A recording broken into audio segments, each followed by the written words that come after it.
Netzstadt, Designing the Urban was written by Franz Oswald and Peter Baccini, including contributions by Mark Micheli as a design textbook for the new urbanity, as they call it.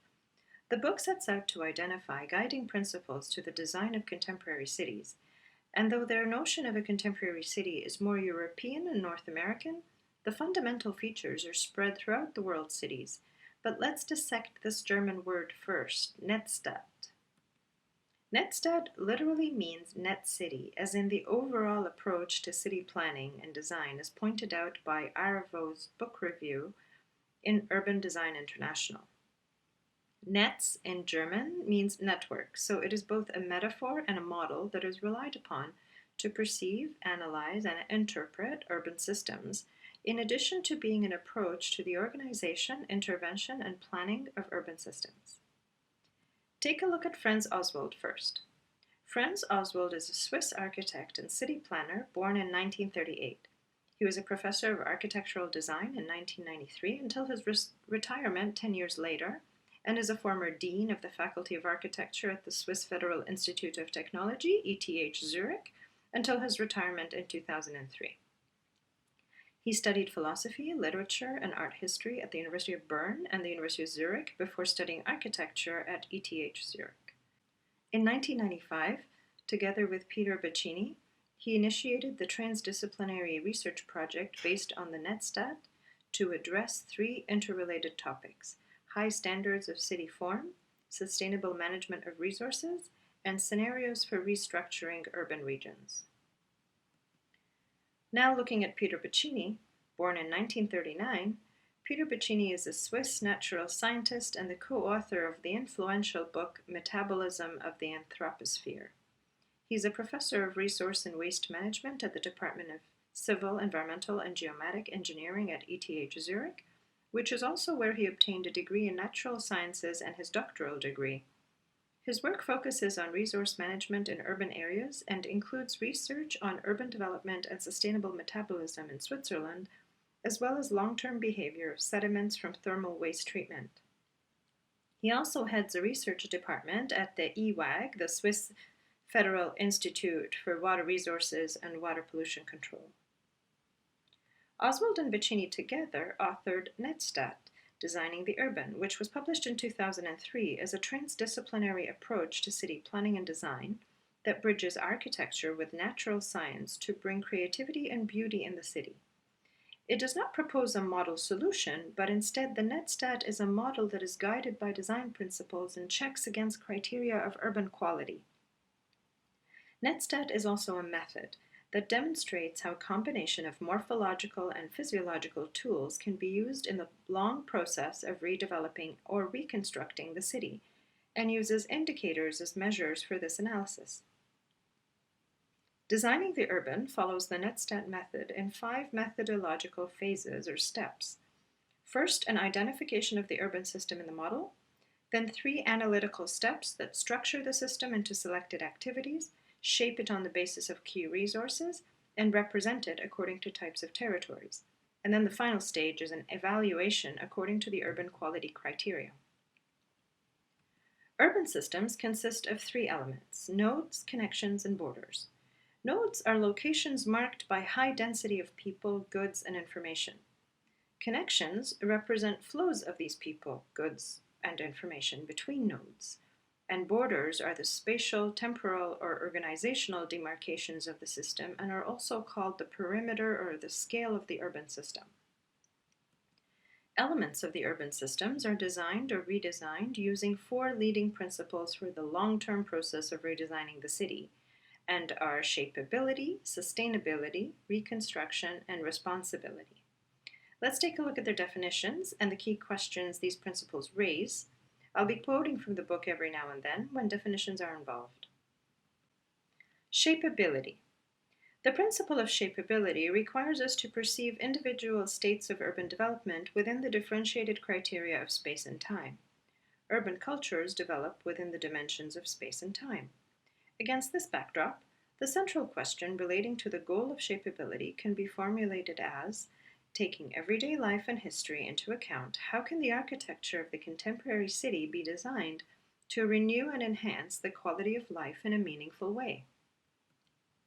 Sustainability. Two aspects of sustainability are essential for reconstructing the city: the resource and raw materials used to create, operate, and maintain urban areas, and the future generations who must be considered when evaluating the materials to be used. The key question pertaining to the goal of sustainability can be formulated as: how can the contemporary city use both its own and global resources in such a way that future generations will possess equal resources for developing living conditions? Reconstruction. The idea is supported by experiential knowledge that target conditions are no guarantee of perfection, even if we plan them using the principles of shapeability and sustainability and realize them to the best of our knowledge and ability with intelligent planning instruments.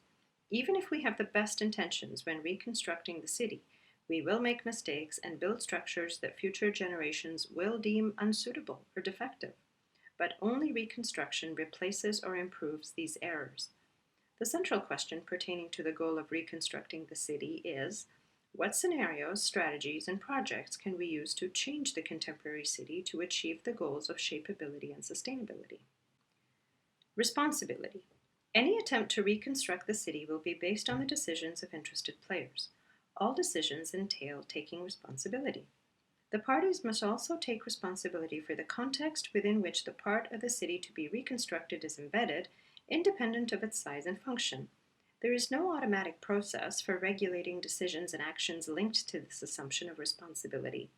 The responsible party's personal involvement, talent, sense of duty, and cultural memory dictate whether a relevant context is perceived and selected, and whether meaningful images can be created. The key question pertaining to the principle of responsibility is: when the city is reconstructed, how can tasks and responsibilities be regulated so that the relevant players and those directly affected can jointly shoulder the responsibility? The urban systems are designed to meet four basic needs of human development, which are independent of any particular place or time, and include activities to nourish and recover, to clean, to reside and work, to transport and communicate. To support these human needs, essential resources from urban systems are water, food, which is biomass, construction, materials, and energy. And the basic components of the architecture of urban systems can be differentiated on the basis of 6 types of territories, which are waters, forests, settlements, agriculture, infrastructure, and fallow land, where fallow lands are the designated corridors that are no longer or not yet used, or are to remain unused as a reserve. Recall that the Netzstadt model is a transdisciplinary thought process, and as such captures 2 disciplines. Representing the architectural competence by Franz Oswald, there are morphological tools for analysis, and representing the natural and engineering science competence by Peter Baccini are the physiological tools for analysis. Morphological indicators include building density, where more density helps with resource efficiency; shredding, which is a measure of the area studied into individual pieces, where more shredding means cities overcome more borders; granulation is a measure of size, where more granulation refers to more city blocks, which improves diversity; and accessibility refers to more linkages, and with more accessibility there is more access and better distribution among people, goods, and information. Physiological indicators include the density of inhabitants, workplaces, services, and institutions, in addition to the flows in terms of workforce, students, consumers, and information, which is data flow in bytes. All of which is evaluated based on 5 criteria of urban quality that constitute the Netzstadt method, which involves identification, diversity, flexibility, degree of self-sufficiency, and resource efficiency. Now let's explore the details so that these terms all make sense, and I'll present some quotes from the book here as well.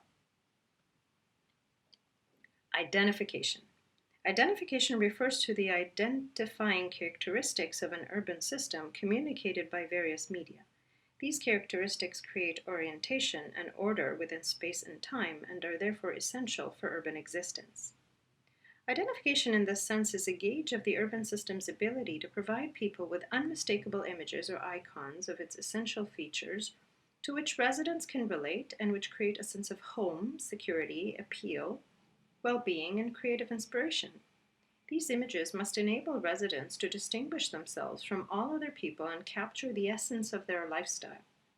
The images may consist of individual buildings, landscape elements, sounds, colors, lights, groups of people, and cultural institutions, as well as combinations of these. Diversity. Diversity describes the different ways a certain function in an urban system can be performed.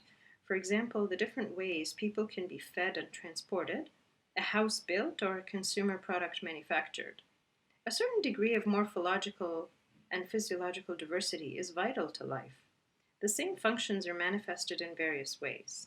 Expressed negatively, a homogeneous, unitary urban structure is harmful to our existence. This becomes evident if one tries to imagine a city with just one type of residential building or one means of transportation. Too much diversity, on the other hand, prevents the formation of a connected entity and thus one of the main features of urbanism. Flexibility.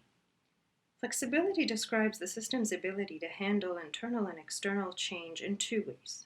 The system does not change, or the system is renewed or improved, evolution or potential for innovation. Flexibility thus signifies the system's ability to respond to differing conditions and requirements adequately, that is, in a way that ensures survival. How does the network behave in the face of dynamic forces? This behavior includes the variable use, mixed use, and leaving fallow changeable space occurring at different speeds. Too much flexibility can create unstable conditions, impairing identification with the system, loss of orientation, and making it impossible for inhabitants to cope with the economic and environmental consequences of such great changes. Rapid growth and decay can also result in unstable conditions.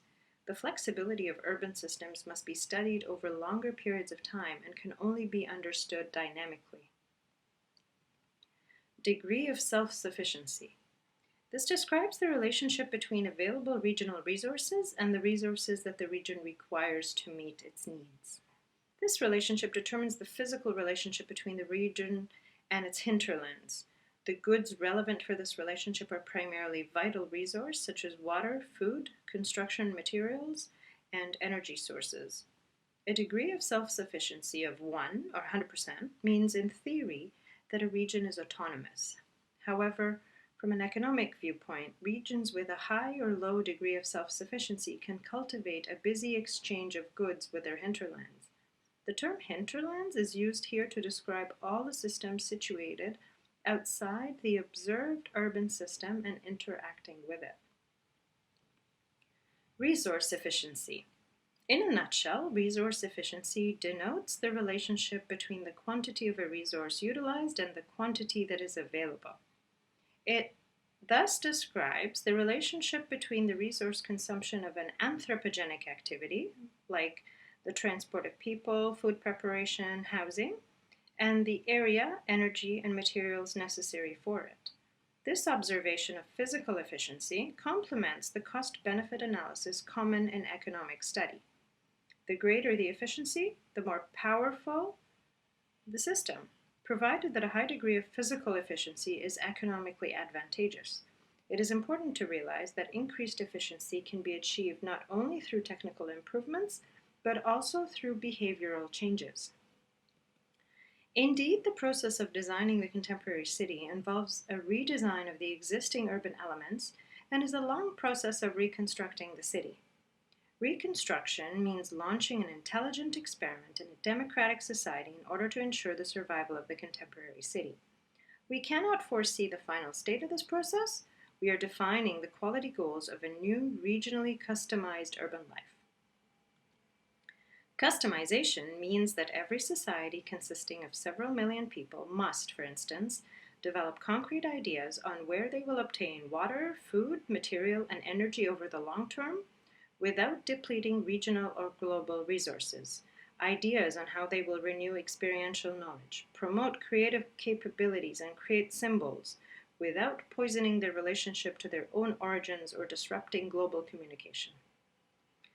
Though this may sound too prescriptive, in summary, the Netzstadt method launches the design of urban systems based on identifying the three network elements, guided by the four principles of design. The city is constructed to meet the needs of four human needs that are shaped on the basis of four key resources and represented topographically in 6 types of territories. The design is then evaluated according to 5 quality criteria.